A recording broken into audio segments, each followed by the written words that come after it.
first of all. Oh, you had? Now I know. Good. Don't you love Welcome that? to Like my world. I wait till we're recording to be like, It's fine. People would rather see that is the one thing you will get. You will get the real deal. I swear we barely cut anything from these podcasts. We really and if don't. you listened, you know we barely cut anything. The only time we cut it is if we actually physically had to stop recording and there's like a weird little pause. Mm-hmm. And I was telling Kate earlier, for any of you that actually do listen on a regular basis, it sounds like we cut our podcast a lot and like maybe we aren't doing it correctly or it sounds really funky. No, it's just that we talk so fast and with each other. Our voices like double up on each other and it sounds like we've made some sort of cutting, like editing error. It's just. This is the raw, mostly unedited version that you're getting. Yep. Yeah. This is us in all our glory. All right, so today we're talking about microshame. So we will do another episode focusing just kind of on shame and guilt and talk about that. But microshame as a concept I think is interesting because it's kind of something that like lives in mostly our self-talk. Yes. And it's not like these big things that we feel shameful about. It's these like really small things. But what they do is they like slowly erode your sense of like self-trust and self-love, self-confidence. It just slowly kind of takes away from that. And I think sometimes we don't even recognize, especially the like the big shame things. Yeah, like, when you were saying something, I was like, oh, I do that all the time. Yeah. So I think identifying some of those, right? And like how can we approach those differently so that they're not shameful things that we're carrying around that are kind of slowly eroding. Right. So here's one. I think my people are very good about this, I will say. But lying to your therapist about doing the therapy homework, that would be like a micro shame of like, I feel kind of bad. So, so things that have no like there's no real consequence, right? Yeah. I think, again, it has a lot to do with the therapeutic relationship, like you were saying. It's like if people can walk in and be like, girl, I didn't do it. Or I forgot, or my week was busy. And if they know you're going to respond with like, totally get it, let's do it now. Let's do it together. Let's figure it out. But I think just the concept of feeling that you have to do that, like that you have to feel poorly or bad, that you didn't do something like, and I think we do that too. I remember when I worked in a methadone clinic for years, and one of our job requirements was when somebody needed an increase in their medication, like we were the people who had to put in the scripts for it. And the requests would come in just constantly. You had a very, very large caseload. And there was times where I just didn't get it in time for the nurses to get the dose. And somebody would show up and their dose was not correct. And it was my fault. Like I didn't get it in time. And you said to own it. You said to be like, you didn't come up with an elaborate story. You couldn't be like, oh, so many things happened. But micro shame, you would. Yes. You would. Yeah. You just had to eventually learn to be like, I'm so sorry. That is my bad. I will get it in right now. So, yeah. Excited when someone cancels plans that you didn't really want to do. And then you're like, I'm an introvert, so I like. Do you secretly feel bad? No, I feel relieved. But do you ever feel guilt that you feel relieved? I feel guilt, or like I'm the reason the plans didn't work out. So you do feel some micro shame there. Yeah. Okay. If someone else cancels plans, I'm like, oh my, that's a get out of jail free card for me because I wasn't the reason. But if my introversion has left a door open for the plans to get canceled, which could be the case, that it's more me, like, oh, I don't know if I'll get back in time. I've got to take the kids this place. I'm like, I could have hurried up and got it done, but maybe I left the door open for it to be rescheduled. That I will feel like guilt about because I'll know like I leaned heavily to letting that door be open for it to be closed.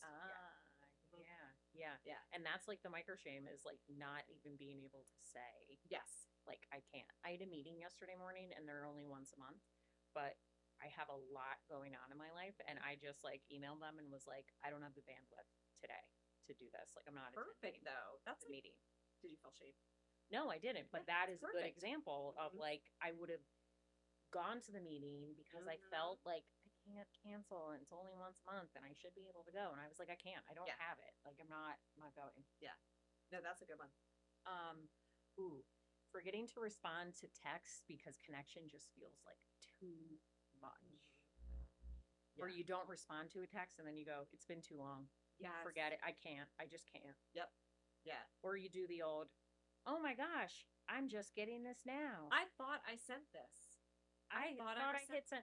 Truthfully, I've done that. where I've thought I've hit send, Yep. but have you said I thought I hit send when you know you Yes. know your ass did not hit send? All of the above. Yeah, because you feel shame. And sometimes I think with texting, because if you don't get a response, like I had someone the other day, I texted them and it was like maybe an hour later and they said, sorry, I don't have my phone on me. And I was like, right? But there's this expectation. I think for me, it's like I don't want to have conversations over text. I want to give like an update. We'll kind of have, I want to tell you this about this. I want to inform you about Short this. and quick. Yeah, I love a long one. I don't mind those, but I don't want to have a whole back and forth and back and forth and back and forth, and you never know. Yeah. So then you just, because you feel a little bit shame about I don't want to, so then you just hide. You just back out. Yep. I have to now, like, I read a text message and I now have to go back in, mark it as unread, because otherwise I will forget to respond. Yeah. Mhm. Yeah. And that's the guilt. I mean, there's tons of guilt. Like when you really did think something was important, like you were like, oh my gosh, I was going to respond to that person and you forget. Yeah. That's for me, that's the worst. Yeah. Using ChatGPT to write the perfect email, and it lands completely wrong, or the perfect text. Like you tried so hard to do the good thing, and it just went sideways. Yes. Yeah. I think that happens with clients a lot, right? Like, yes. So where you're like, I think I framed this in the best way that I can, and you really think it was positive in nature, and then they receive it, and they did not receive it as positive, and you're like combing through it, like where did I like, and that's where the shame is. You're like, where did I mess it up? Where did it not sound right? Where could they have picked up that perception from? Like that part's hard. Yeah. And I think that goes back to this idea of if I explain it, if I say it clearly, I use the right language, I use the right words, they have no choice but to understand it. Yeah. And then you make it somehow about your delivery. Yes. Versus how they received it. Right. As if you're responsible for that, and you're not. Choosing not to correct someone when they mispronounce your name. Happens to me all the time. Does it? Because my real name's not Nina. Well, that I know, but your last name, both last names, no mispronouncing. No, just my real first name. Yeah. And so every time someone, and the kids are funny because anybody who calls me by my first name, my legal first name, my kids doesn't know me because I never use it. But one of the reasons I probably don't love it is because no one says it right, has never said it really correctly in school and doctor's offices and dentist offices. So yeah, and I never correct anybody. See, and it was my old last name, constantly. Okay. Mispronounced. Okay. Like 99% of the time. 99%. Yeah. You just let it go.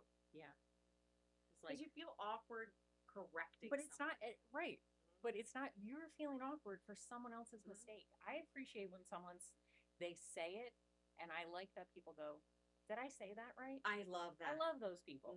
Where are you? I love those when they people. go, is this how you pronounce your name? Yes. Or can you tell me how you pronounce it? Yeah. That's what do you prefer to be called? Yes, I love that. Yeah. But you don't correct somebody. But here's the thing. If I were the person saying the name wrong, I'd be humiliated that nobody told me. Yeah. You know what I mean? Like, there's another side of that where it's like, oh my God, you let me call you this like for 5 years and you never told me it's not the way to say the name. Yeah. Yeah. That's you feel a little shame. Yeah. We'll just look at the floor. How about enjoying alone time and wondering if you're the next Unabomber because of it?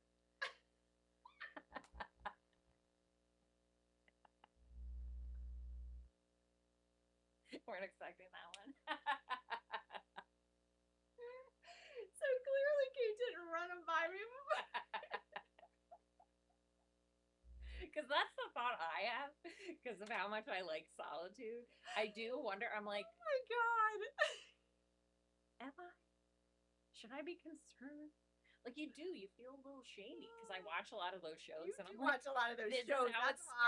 This is how it started for that guy. He just wanted to be alone all the time. He wanted to live off the grid. I'm like, I want to live off the grid. I don't want to have neighbors. Oh my God. Okay, so I don't go Unabomber. but I do go, I worry I'm not going to be Golden Girls because I'm like, look, you like to be alone so much. Like, Oh, you aren't going to have like Blanche, Rose. you need them, Sophia with the purse. Seriously, like, what's happening? Like, I go Golden Girls with the older. I'm like, you need to get out of the house more and stop being so alone, or you're not going to have 3 other people to live with I know. when you're all alone. I know. It's like, That's what I wonder. Golden Girls is always like the after party, right? Like, It really is. Yeah. I look forward to that. I mean, I poor really Dan. do. Like, I expect you to be along for a long time, but When you're not. when you're Golden not, I need Girls. like Golden Girls, Yeah, we're going to Florida. We're getting a straw purse and we're eating cheesecake. having a lanai, Yes. like, all the things. Yes, it's gonna be a great time. Ooh, this is another one I think that happens a lot. When you're excited about basic things, Yes. you feel a little Yeah. Gift cards. gift I mean, cards. we just said like Yeah. how exciting gift cards can make you. Yes, But but yeah. like stuff that people have already shamed that are basic, and they're like like what? pumpkin spice lattes. Oh, So do I. Get a lot of hate. A lot of hate. you. Oh, you're so basic. What are you getting? A PSL? Oh. And you're like, yes, I am. Proudly. Okay, I got it.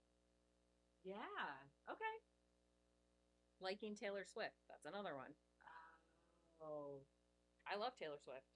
Love Taylor Swift. So something that you enjoy or like, but you feel is heavily judged by others Because it's considered basic, and you're not cool Okay. if you like wearing skinny jeans.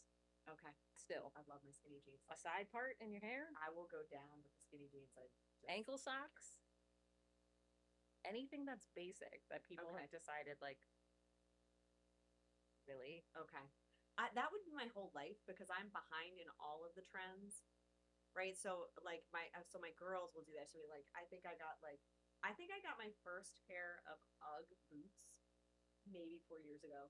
Like Yeah, you did. Yeah, girl. yeah, maybe 4 years ago. And so my girls are always like, "What do you do?" And I got like the first pair that UGG ever made, like the old style ones that like come halfway up your leg and aren't popular right now, so to speak. My girls are like, "What are you doing?" I'm like, "I never had these. Like, never had a pair." So like I get that all the time. I am behind in every trend. So I get the shame because I'm late to the party all the time. Whatever Yeah. the trend is, I'm super late to it. Yeah. Or if it's like And I get popular- super excited to finally get something like Yeah. because I don't necessarily, budgetarily wise, I don't get a lot of things that are like big and trendy and expensive. So when I get something that's like semi, known about or semi trendy, I like get super excited about it. And other people like, you're just getting that now? Oh, Like you're just getting a Stanley now. We're on to Owala. Stanleys are now at TJ Maxx. That's how you know. If okay. you want to know, it's a benefit when you go to TJ Maxx commercials because I'm like super excited, but I'm like, oh, I guess this is past. Oh, so it means like Okay. the trend is over if it's. Yeah, I'm like, got it. yeah, 'cause you can get it now for $30 instead of $50. Okay. I would buy a Stanley in every color. I love my Stan is my emotional support water bottle. I love Stan. You and Stan. You Love stand for Stan. Stan. That's perfectly I fine. almost the other day I almost left your house and I was like, wait, where's Stan? Where is he?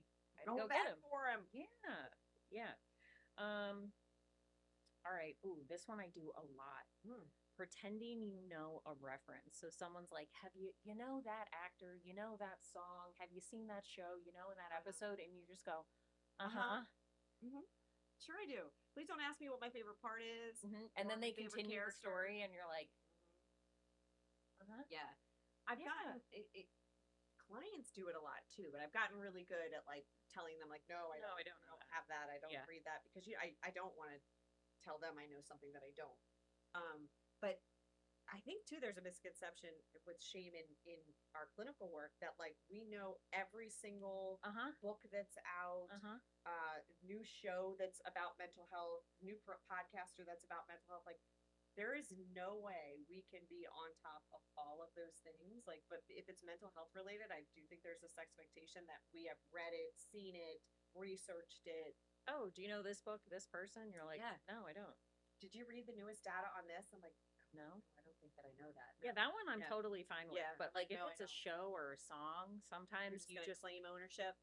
want to like keep the conversation moving, and you're like it's gonna be like an abrupt, when you're walking in the street and your shoe catches and you're like you like hit a speed bump. That's what it feels like in a conversation for you to be like, no, I don't No, I know don't. that. Yeah, then they're like, oh, well, everything I was going to talk to you about now is shit. And I know. And then you're like, wow, I am so uncool. I Like, killed that entire conversation. I am so in the know. Oh, this one. Love it.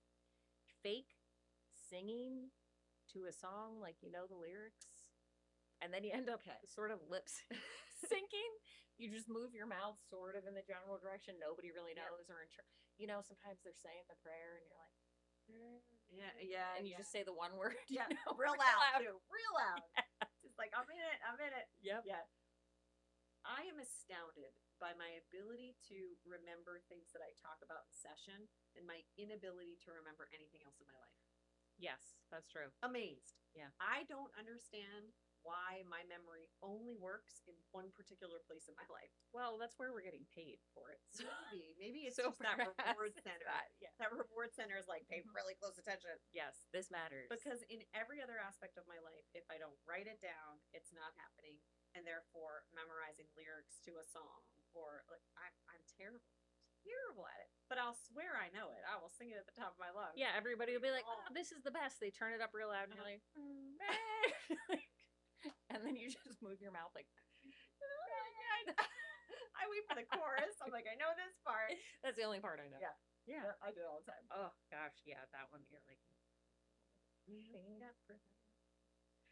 How about being in someone's house and either sitting in an uncomfortable spot or being freezing or needing water or needing to go to the bathroom and you say nothing. You just say nothing. Going to the bathroom in somebody else's house, just because you never know the bathroom situation, like, does the door shut all the way? Does your lock actually work? Like, is there a fan? You ever go into someone's house and they have no fan? Why is there not a fan? Why is there not a fan? There always needs to be a fan. And if you don't have a fan, like, do something. Like, there's a noise maker on there. Like, Anything. something. Any of the above. Because then you has just to be a you fan. gotta turn the water on. And then Yes. everybody knows. Yes. Everyone knows. You're like, is your bathroom close to the party or far away? How about the bathrooms that, and I had it, like, my house is very much close to this, is like the bathroom is way too close to the kitchen. Like, I was at someone's house one time and the bathroom was in the kitchen. Like, it was a very open concept. So the door of the kitchen literally was steps away from the island and the kitchen table where everybody in the party was. So when you go use the bathroom, you're with the whole party. No. Yeah. No. Yeah, or not asking for water. You're like, or you're like in depth having a conversation with someone and you have to go to the bathroom really bad and you're waiting for the whole, and like then you get to a place you can't take it and you're like, I'm so sorry, but hold on, I have to go to the bathroom. Like, why are we like what? I know. I don't like why am I holding it this long? It's like shame. I know. Like, I want to be the person that's never cold, doesn't need to go to the bathroom, and doesn't need a water. No, I'm good. Knows every word to every song lyric. Mm-hmm. Has read every book you're about to talk about. Yep, I'm good. Movie. Yep. Yeah, it's Microshame. How about unsending a text because you look needy? Ooh. I have unsent a text recently. I did too recently, like within the last week. I don't know what happened that I unsent it. I felt like I sounded negative, so I just unsent. I think it was. Yeah, I think I reread it, and then I was like, yeah, but I know why I'm negative. Like, I know my headspace is negative, so why am I trying to portray something other than that? Because you don't want to be viewed as negative. Right, so I unsent it. Microshame. Yeah. And this was to like a close friend that knows everything that's going on in my life. So why did I? Yeah. Because I was like, oh, I feel like I'm a negative Nancy. I'm like burdening this. All they ever hear from me is this like negative stuff. I'm gonna unsend it. Mm-hmm.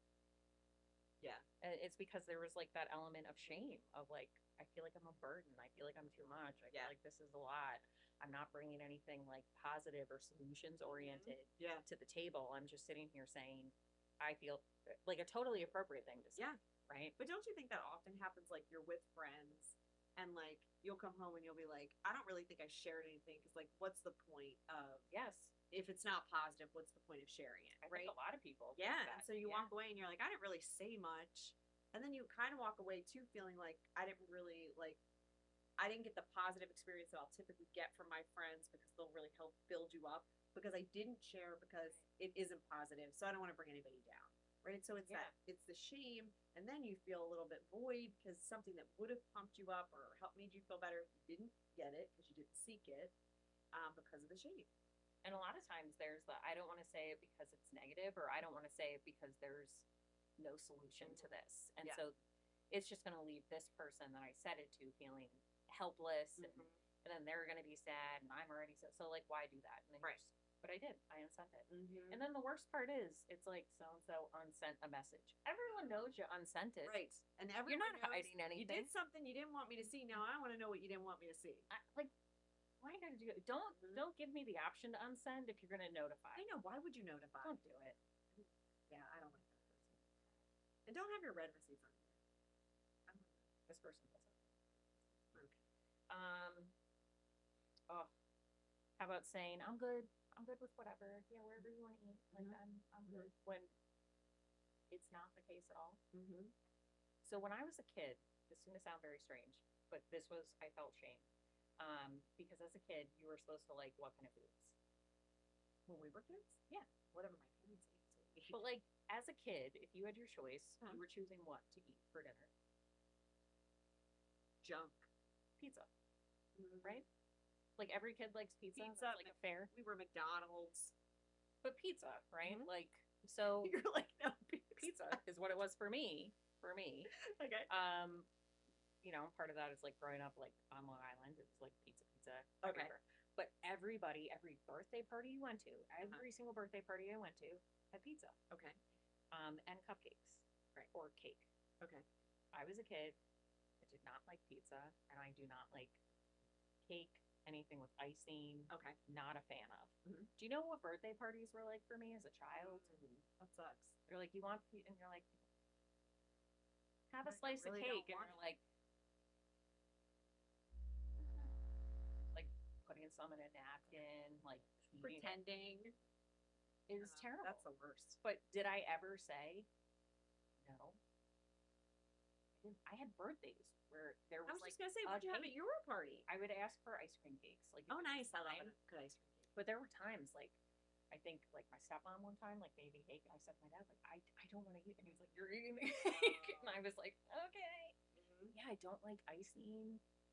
There are certain kids There's a lot of like, kids don't like icing. Yeah, I will eat. Yeah, my son doesn't like icing I'm either. not thrilled about it either. But pizza, yeah, would never be something I'd choose to eat. Like, I'll eat it if it's there. Okay. But every birthday party I went to, oh, and the shame, I just would be like, okay, I'll take it. Never have pizza again. You're scarred. I will never have pizza at my house now. But I can't get you McDonald's either because it's not vegetarian. So McDonald's, yeah, but that, you know, or people. Just what's your go-to birthday meal then? Now, like as an adult. My favorite restaurant right now is in Westchester. It's Boba Taverna. Oh, a Greek restaurant? Oh, I love Greek food. Me too. Okay. Lots of vegetarian. I mean, we do have lots of vegetarian. Love me some hummus. Yeah, very delicious. Okay. Yeah, but you know a lot of people that are like, I'll eat whatever, and you're like, or me as a vegetarian, where people are like, where do you want to go? For I'm like, you, yeah, whatever, and they're like, we're gonna go to like Fogo de Chao, or we're gonna go to a steakhouse, and I'm like, I can find something. Don't worry. Yeah, I do that a lot too. Like I will not be the one who decides because there's other people at my house. You're like, I don't want to be the stick in the mud. Yeah, I don't want to be the outlier here. Yeah, like my family like loves Chinese food, loves to order it all the time. You're not a fan? I like Chinese food, but it's not my favorite. What is your favorite? We will get it all the time. What's your go-to? That's a good question. I do like, I hate to say it's in front of you, but I do like a good steak. Say it away. Say it away. Yeah, so I do like I like steak. I actually love salmon. Actually, I love salmon, and we never have salmon at my house because no one likes it. No one likes it. Yeah, so I won't go to like, we won't be at Bonefish or anything like that because nobody else. Now I know where we're going for your birthday. Right? Don't worry, I'll find a side salad. I get a cheese plate. I get a side of mashed potatoes, please. I'll just use my imagination then and convince myself it's a real meal. I do that a lot. We'll just order a bunch of sides. Oh my God. We'll you want that as your main meal? Yes. Yes. Keep it moving. I know, it's so funny. But like that's the truth. Like I think we just do that. I think we just are like, I'll just do whatever everybody else wants to do, and then I'll figure it out later. And then there's shame on both sides of that because there's a part of you that's like, I don't want to make a big deal about this, so I'll just keep it quiet. But then there's another party that's like, I never say what I want to eat. Yeah, that's where it like slowly erodes, right? And then you convince yourself like, I don't know what it was, but I was asking it's like, what's your favorite dessert? What's your favorite this? And my husband, who's a very agreeable person, um, literally couldn't answer that. I was like, what's your favorite food? And he's like, like had to think about it. Or what's your favorite dessert? And then I was like, broccoli.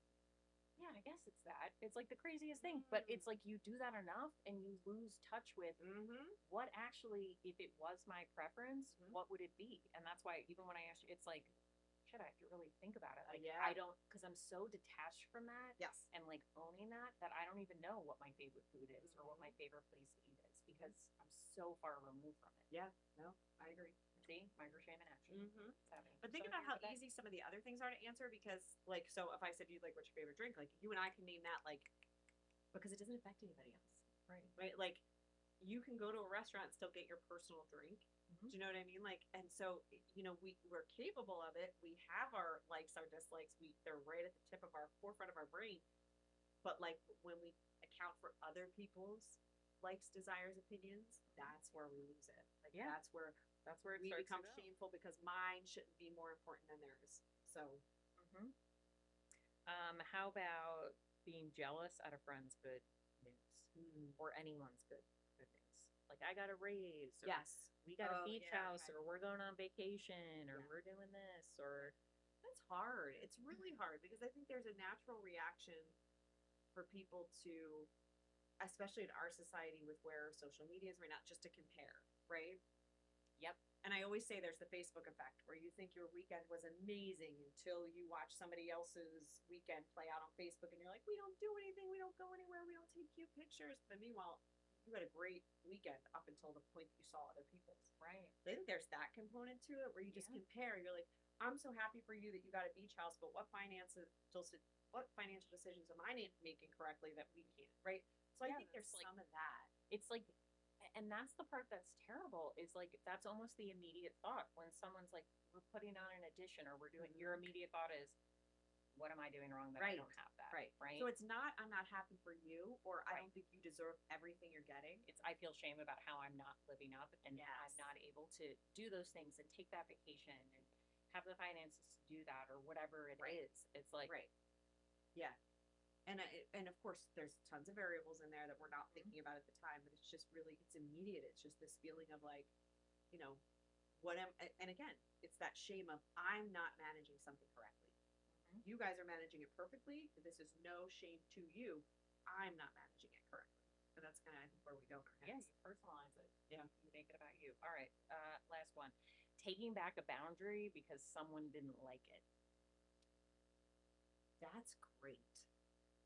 And I think that happens all the time. It does. And now, because I think people are so much better at putting boundaries in place now, but feedback it'll collapse in a second. It'll fall like a house of cards. It's like the Three Little Pigs. I huff and I puff and the whole thing just falls apart. Yeah. In fact, something's coming to my mind. One of my clients was working through an issue, and there was a boundary put down for childcare, like help from a family member for childcare. And it was like, hey, I really appreciate this, but like, I just need you to do X, Y, and Z. And the person pushed back and was like, look, you want me to help you? I'll help you, but we're doing it my way. I'm doing it my way, or I don't need to help you. And so it was okay, like I get it, like that's. And so there was like this immediate shame that I put that boundary down because this person reminded me they're helping me. And so so I can see that play out 100 different ways. I remember like early on starting private practice and because I don't take insurance. So, you do these intro calls with potential clients and they would be like, do you take insurance? And you have to say no.